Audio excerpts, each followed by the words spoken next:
Hey guys, so we're gonna talk a little bit about the new engine for the first gen. I got most of the parts, 99% of the parts. There's a couple little things that I'm waiting on. So I figured I'd just do a rundown on what we're gonna do, and then I'm gonna take you guys through the whole process of building the engine. There's a couple things I haven't decided what we're gonna use yet, so that's part of the reason I haven't started. And it's in the middle of the winter time. We got a couple other projects we gotta get finished. So I just wanted to talk about the parts that I'm using, what we're doing, all that type of stuff. So you can see we got all this stuff. So give you a quick rundown. We have, this is all, so set of 625s, harmonic balancer, tool steel. I'm gonna go through all this stuff, but trunnions, bridges, push rods, camshaft, upgrade oil pump, bigger valves, better valve springs, bigger seats, Wagler forged rods, QSB 6-7 pistons, girdle, Beans girdle, and the main studs that go with it. So I'm gonna throw this up on the stand here, give you guys a bit of a rundown. So, first off, this engine is gonna be a 6.7 based engine. So we're gonna be using a 6.7 block, 6.7 crank. The head I'm not 100% sure on. I don't know if I'm gonna use a VP44 head for simplicity, or if I'm gonna use a 5.9 common rail head with the shelf cut off, then I'll have to build a side draft for it. But what I might do is just use a VP44, similar to what we did on this truck, on the shorty build, just for simplicity's sake, for one, and two, then I can upgrade it later, is kind of what I was thinking, and then see what the difference is when you go from that head to a fully ported in and side draft head. And we might switch to common rail at that point. So that's another thing on this. This engine will be a 24 valve, a P-pump 24 valve 6.7 is what this engine will be. So we're gonna be running an adjustable timing gear, heating front cover. I think it's a heating that I have for it. And then everything else is gonna be 24 valve, but we're gonna be using heel cut gears, not straight cut gears, because of the P-pump. So let's go through a quick rundown. Now, the balancer that I'm using is not a super crazy balancer. I don't honestly remember. It is a Dorman, I believe it's a Dorman. No, Dayco, sorry, it's a Dayco. And the part number on it is you guys will be able to read that or not, is a PB1558DP. Now this is for a VP44 engine. I cut the grooves in it for the tack signal. So there was no original tack signal in this. And if you wanted to do that, you could. The reason I'm running that was because I already had it. I had the grooves cut in it, and that I had balanced with the crankshaft. So the rotating, or the crankshaft has been balanced. We're gonna have to balance all the rods and pistons and pins and all that stuff. But all of that has been balanced. So, or the crankshaft has been balanced. We still have to balance that stuff. So talking about that, crankshaft was balanced. I just need to polish it. I guess we might as well start from the bottom, go our way up. So for connecting rods, we're going to be using Waglers. These are just their forged units, very stout, good unit. I have had good luck with these in engine builds for myself and for customers.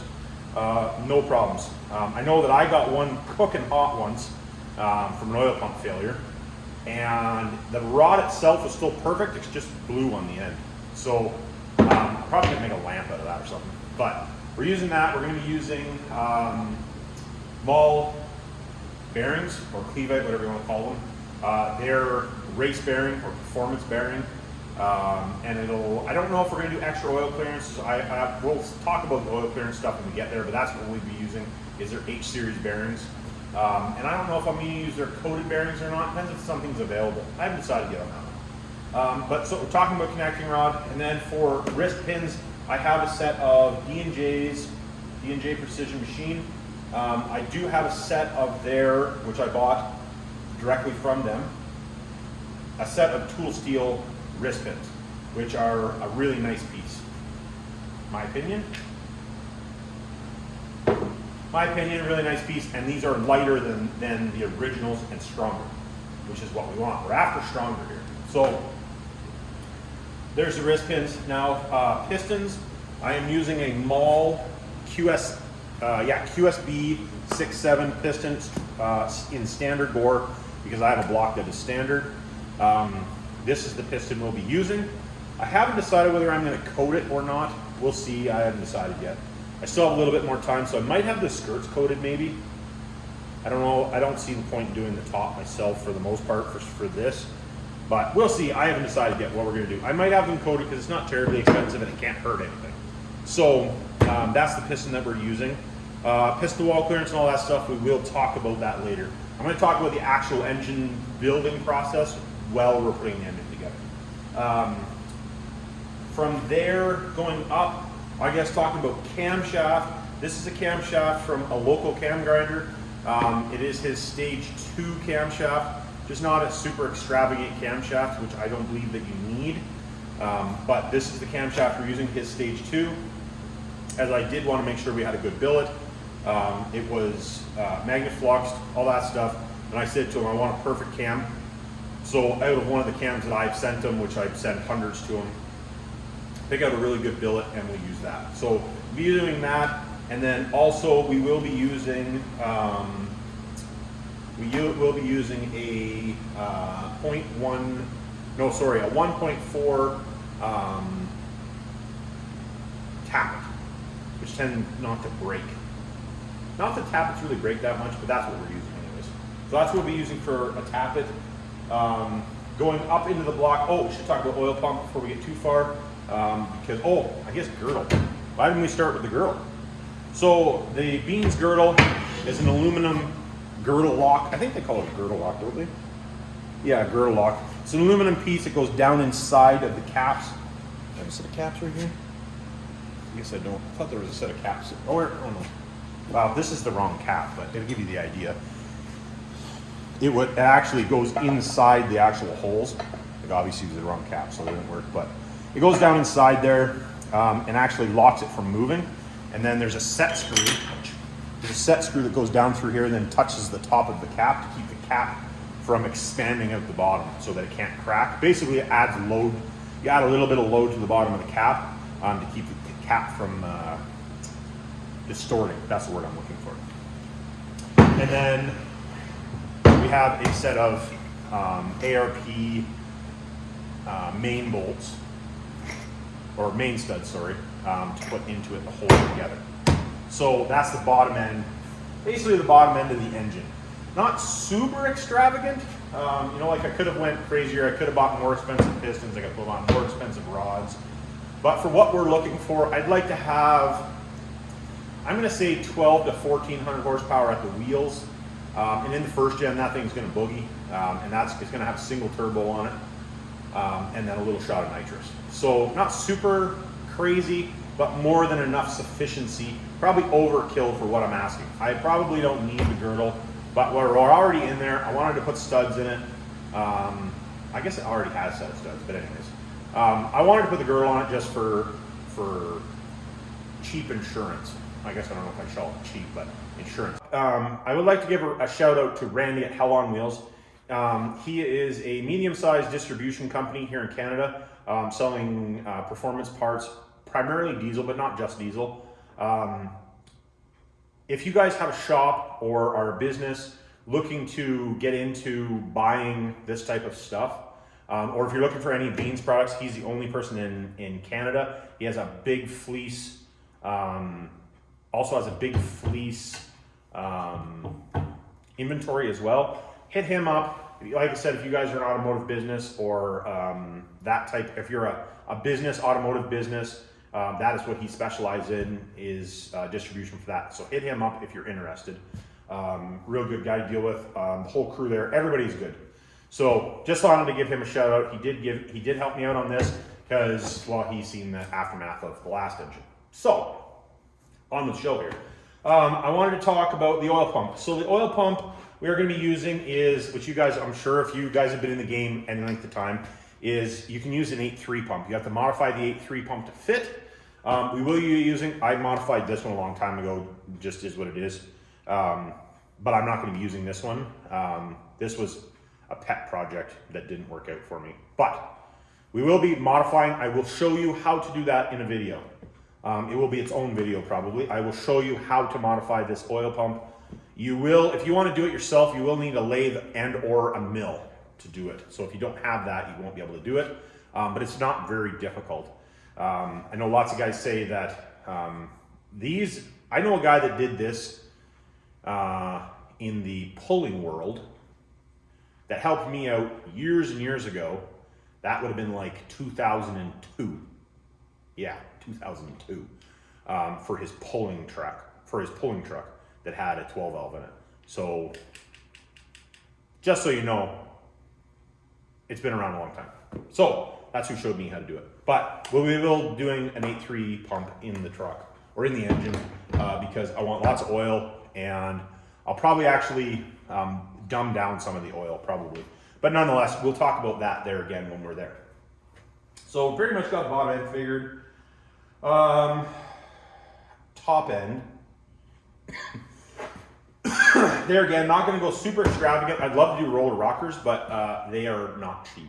So for now, being that I'm spending all this money and a bunch of money that I already spent prior, we're going to woe up because that's something that I can add later. But we're going to be doing 625 head studs, hold that baby down. These are not easy to get, as any of you guys have been trying to get them. The 12 valve ones are almost impossible to find. The 24 valve ones are not easy to find either. So I ordered these a little while ago, and they have been sitting on the shelf for this project. Basically, I guess about a week after the last one the valve broke off, I bought these because they had a couple sets in stock at one of my distribution warehouses. So I bought these up. So we're going to be holding the head down instead of 625s. I have a set of Manton push rods for it, which are 7/16. I don't remember how thick they are. I'd have to look at my bill. But they're the thick guys, but they're 7/16 push rods. I have a set of trunnions, which are tool steel coated trunnions to put in it. And then I also have Manton bridges to put on as well, so that we're not getting any deflection, because we do not want deflection in our valve train. I will talk more about valve train stuff, because there's actually a bunch of stuff that I wanted to talk to you guys about that maybe people don't know. So we'll talk a little bit about valve train stuff. Not very complicated. Cummins are pretty simple beasts when it comes to that, but some things that you do want to pay attention to. So going from that, going back more into the cylinder head, this is the valve spring and retainer that I will be using. It is a beehive style. This is a valve spring and retainer that a guy that I know that's been in the industry a long time told me you should try running these. So that's what I'm going to do. I'm not going to talk much about these because he gave me that information and asked me not to talk about it. So I'm not going to talk about it, but I'm going to try them out. And then maybe we'll do a comparison. When I get a dyno, we're going to do some comparison videos. That'll be sweet. So these are the valve springs that I'm going to be using in it. In the head, no matter what head we use, we will be taking the frost plugs out, which I've done videos on before, taking the frost plugs out and putting thread-in plugs so that we don't have milkshake problems. This is like the original, or this is an original seat that would be in the heads. This is the seat we're going to go to. As you can see, they have quite a difference in size. So that's the seat that we're going to be using. That's the seat that was there prior. And then this is the valve. I bought Ferrero valves for this. Not cheap valves, but that was our catastrophic failure on that head was a valve problem. So I spent money on valves. So that is the diameter difference that we're going to be running. That is the diameter difference of what we're going to be running. These are stainless valves, polished. We're going to be doing back cut. We're going to be doing a bunch of fancy stuff on that head to try to get as much flow out of it as we can. There again, I will talk about that when we do it. And at that point, I really don't think that I have anything else to say about this thing. We're going to be using I guess I shouldn't say that. We're going to be using a Seth Farrell 12 mil pump. I don't know exactly what he's done to the pump. I guess I shouldn't say that. I basically know what he's done to the pump, but some of it is top secret.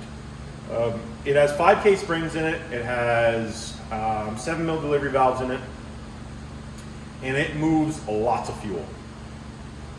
So it is a base of a 215 horse pump, but he's set it up so that we can go have some fun. So That's the pump we're going to be using. The injectors, I'm not just 100% sure. I have been talking to Weston about it. He's going to build me the nozzles for them. Then we will be putting the injectors together. But I don't know exactly the sizing. He's going to do a bunch of fancy stuff for us. So I don't know exactly what size they are just yet, or the modifications that he has done to make them awesome. Because they do need to be the right pattern for these bowls, because it is a big bowl. So I just wanted to mention that. But that's what we're doing for fuel. And then the air, I'm going to be putting a Steed manifolds with a T6 foot. And we're going to be doing an S475 96 with Weston Infinite Performance wheel in it. The wheel that he recommended in that turbo with a 1.1 housing. No, 1.15 housing, sorry. 1.15 housing. So that's what we're going to be running. It will be gated as well. So we went to hit the nitrous, if it needs to gate off, it can. And that will be a Black Sheep Industries gate. For any of you guys that are interested in Black Sheep Industries stuff, if you check in the link of this video and any videos that I'm talking about Black Sheep stuff, there is a link in the description for their website, and if you use CUTTERUP all caps, you get 5% discount. So just thought I'd mention that. If anything you guys want to buy there, he does have lots and lots of cool stuff. Lots of products that definitely make my life easier, which are going to in turn make your life easier. So that's pretty much the rundown on this thing. We are going to wing it 5,000 RPM. It has 5K springs in it, so we are going to wing it 5,000 RPM, or there and abouts, awful close. And we'll be running nitrous. So at a certain point, I don't think it's going to be in that truck. I want to do water to air on it, but we're not going to do water to air. I don't think on this truck. We're just going to run the regular intercooler that's already in there. Other than I'm going to remount it because I don't like the way it's mounted. We're going to redo that. We're going to redo all the piping on it. We're going to clean up the engine bay this year. So there's going to be a bunch of stuff, and we have to build a rear end for the truck. So a bunch of work that needs to be done to the old girl. But I just wanted to mention that to you guys. This is what we got going on for the engine. There will be a complete build series on this engine, and then I'll be working on the truck, so that'll be in the truck videos. But there will be a build series on this engine, so it will be a 6.7 P-pump 6.7 with a QSB piston with a bunch of fancy bits. So hopefully you guys enjoyed the video. Like, subscribe, hit me down in the comments, and remember, it's not rocket science.